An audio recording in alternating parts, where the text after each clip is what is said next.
আমরা আগামীকাল March for justice ঘোষণা করছি। মার্চ ফর জাস্টিস কর্মসূচির ঘোষণা দিয়েছেন কোটা সংস্কারের দাবিতে আন্দোলনরত শিক্ষার্থীদের প্ল্যাটফর্ম বৈষম্য বিরোধী ছাত্র আন্দোলনের সমন্বয়ক আব্দুল হান্নান মাসুদ।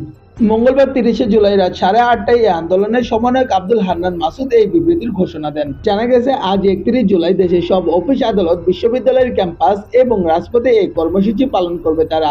বিবৃতিতে এই সমন্বয়ক মাসুদ বলেন, পুরো দেশে আজ বিরাজ করছে ভয়, সন্ত্রাস ও ত্রাসের পরিস্থিতি।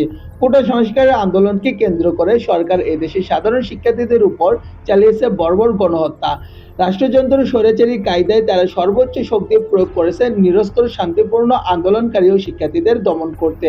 শিক্ষার্থীদের শরীর থেকে ঝরিয়েছে তাজা রক্ত। পুরো বাংলাদেশের রাজপথে আজ আমাদের ভাই বোনদের রক্তে রঞ্জিত। কি অপরাধ ছিল এই শিক্ষার্থীদের? স্বাধীন দেশের নিজের অধিকার চাইতে কেন রক্ত দিতে হবে? তিনি আরো বলেন, সরকার পুলিশকে গুলি চালানোর গ্যারান্টি দিয়েই ক্ষান্ত হননি। আন্দোলনরত শিক্ষার্থীদের দমন করতে রামদা, অস্ত্র, রড ও লাঠি লেলিয়ে দিয়েছে ছাত্রলীগ, যুবলীগ ও আওয়ামী লীগ সন্ত্রাসীদের। তাদের যৌথ হামলায় নিহত হয়েছে শত শত শিক্ষার্থী ও সাধারণ নাগরিক। আব্দুল হান্নান মাসুদ বলেন, এমন পরিস্থিতি সারা দেশের ছাত্র জনতার উপর গণহত্যা, গণগ্রেফতার, হামলা, মামলা, গুম, খুনের প্রতিবাদে জাতিসংঘ কর্তৃক তদন্তপূর্বক বিচারের দাবিতে এবং ছাত্র সমাজের 9 দফা দাবি আদায়ের দেশের সব অফিস আদালত, ক্যাম্পাস এবং রাজপথে বুধবার মার্চ ফর জাস্টিস কর্মসূচি পালন করা হবে।